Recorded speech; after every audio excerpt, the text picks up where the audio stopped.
bonjour à toutes et à tous l'équipe, j'espère que vous allez bien. Pour cette nouvelle vidéo, on se retrouve pour la présentation complète de la 16e étape du Tour d'Italie 2025. Première étape de la 3e semaine et dernière semaine de course avec quand même une étape classée 5 étoiles sur 5. Énorme étape de montagne entre la ville de Piazzola sur Brenta et San Valentino pour l'arrivée. Brentonico, c'est la nomination que peut avoir l'ascension terminale. Donc départ sur le plat, mais ça ne va pas durer. Premier sprint intermédiaire dans la ville de Piovente Rochete. Première ascension deuxième catégorie, la Carbonare.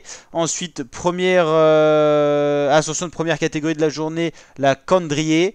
Ensuite Cavedine, le Santa Barbara et une arrivée en première catégorie avec une ascension pour terminer cette belle étape avec quand même dans la journée un enchaînement de 4 cols répertoriés. Un en deuxième catégorie et les 3 autres en première catégorie. C'est une très grosse étape de montagne où les déboires pourraient être énormes pour certains favoris qui ne seraient pas en forme. Ça serait une occasion de tester Primož Roglič. Est-ce qu'il a subi une défaillance éphémère d'une journée ou est-ce que le Slovène est vraiment en deçà du niveau escompté pour gagner ce Giro? C'est ce qu'on va voir, on va en apprendre beaucoup. Surtout qu'une grosse étape comme ça après une journée de repos, certains coureurs auront du mal à se remettre dans le rythme. Donc on pourra avoir 1, 2, 3 coureurs au général qui vont totalement disparaître du top 10.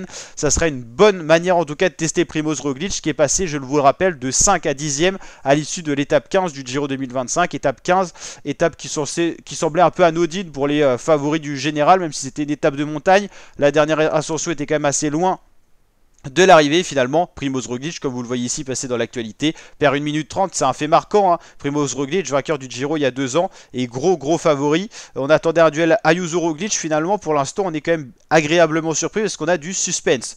Regardez justement ce classement général, le suspense et la surprise, c'est Isaac Del Toro, qui fait partie des bons coureurs de la UAE, mais pour l'instant, c'est le leader de ce Giro avec quand même 1 minute 20 d'avance sur son dauphin Simon Yates. Isaac Del Toro montre un état de forme exemplaire en montagne, il se teste chaque jour, mais pour l'instant Isaac Del Toro est la grosse surprise de ce Giro à seulement 21 ans. Il commence la 3e semaine de course, il va commencer la 3e semaine de course premier, et peut-être qu'il va se diriger vers une surprise de victoire au Giro. Alors c'est pas fait, il y a encore un bel enchaînement de difficultés en 3e semaine de course, mais pour l'instant il n'a montré aucune faille, au contraire d'autres leaders comme Primož Roglič, Pidcock ou encore d'autres qui ont dû abandonner comme Ciccone qui a chuté lourdement. Simon Yates, on l'a pas beaucoup vu, mais il est quand même 2e au général. Il est passé un peu entre les mailles du filet, pas pris dans les chutes, pas trop de soucis mécaniques. Il est 2e au général. En montagne, il sait répondre présent. C'est peut-être pas le plus fort, mais on le verra justement en 3e semaine de course.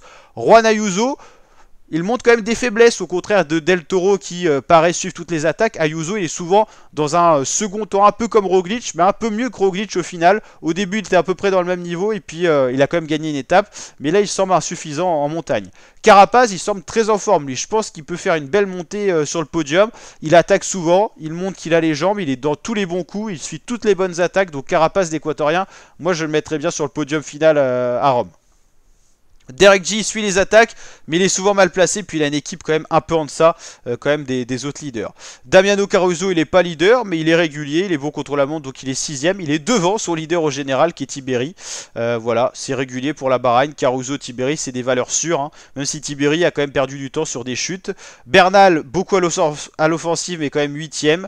Arensman 9e, et Primož Roglič, la plus grosse perte, on l'a dit, il est passé de 5 à 10e, mais il est surtout à 3 minutes 53 de retard sur Isaac Del Toro. Et en gros, il a 4 minutes de retard sur Isaac Del Toro et 3 minutes sur les autres favoris. Donc s'il a vraiment les jambes et que c'était une défaillance éphémère d'une journée, il va être obligé d'attaquer. Pour le spectacle, ça peut être pas mal. Mais j'ai plus l'impression que Roglič, du haut de ses 35 ans, n'a plus le niveau qu'il avait auparavant. Et la jeunesse va le dépasser. Il y avait beaucoup d'entre vous qui m'avaient dit que Roglič sur ce Giro serait dépassé par la jeunesse. Pour l'instant, ça en prend forme, mais c'est pas sûr. En tout cas, contre la montre, il était meilleur que la plupart des favoris. Mais en montagne, pour l'instant, il paraît inférieur.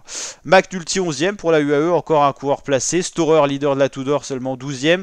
Rubio, Adam Yates un peu plus loin que son frère. Piganzoli, Pidcock, Poul, Pellizzari, Ulissi. Et un Français pour terminer ce top 20, Nicolas Prudhomme, qu'on voit souvent maintenant dans les échappées. Voilà, Nero Quintana 22e, pas décevant. On sait qu'il est plus dans ses grandes années pour jouer le général. Tout comme Luis Meintjes, il a plus cette caisse pour jouer le général. Romain Bardet qui jouera les échappées déjà 35 minutes au général. Voilà, là il n'y a plus de coureurs placés au général. Bilbao nous a habitués à faire les top 10. Cette année, ça ne sera pas le cas sur le Giro. Quand il est en forme, il peut faire quand même bien mieux. Donc voilà, pour l'instant, grosse surprise, c'est la défaillance de Primoz Roglic, c'est l'abandon de Giulio Ciccone sur chute, ça nous fait quand même pas mal de leaders d'exclus. Sur les abandons, on a quand même perdu Landa et Ciccone, alors Landa dès le début dans le triptyque albanais, et Ciccone alors qu'il était plutôt en forme dans une étape qui semblait anodine mais qui était humide et ça a provoqué des chutes. Mats Pedersen, maillot cyclamen. Maillot azzurro de Lorenzo Fortunato et maillot blanc d'Isaac Del Toro, porté par le deuxième de ce classement, un autre coureur UAE, en la personne de Juan Ayuso.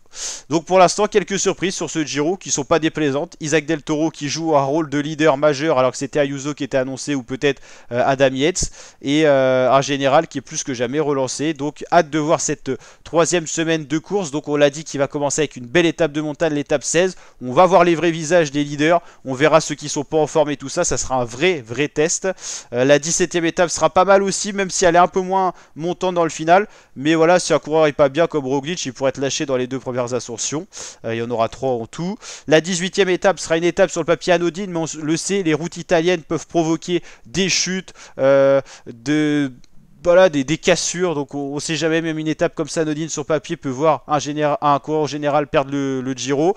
Étape 19 encore de la montagne, 20 de la montagne. En gros, il y a 4 étapes majeures de montagne et 2 étapes pour les sprinteurs dans cette troisième semaine de course. Donc vous l'avez compris, 6 étapes de mardi à dimanche qu'on suivra en intégralité sur la chaîne. Donc n'hésitez pas à vous abonner, liker et partager. Et on se retrouve pour débriefer tout ça en présentation d'étapes et en résumé d'étapes sur la chaîne. Donc n'hésitez pas à nous rejoindre en vous abonnant, c'est gratuit. Et on vous remercie parce que vous êtes de plus en plus nombreuses et nombreux sur la chaîne et ça régale.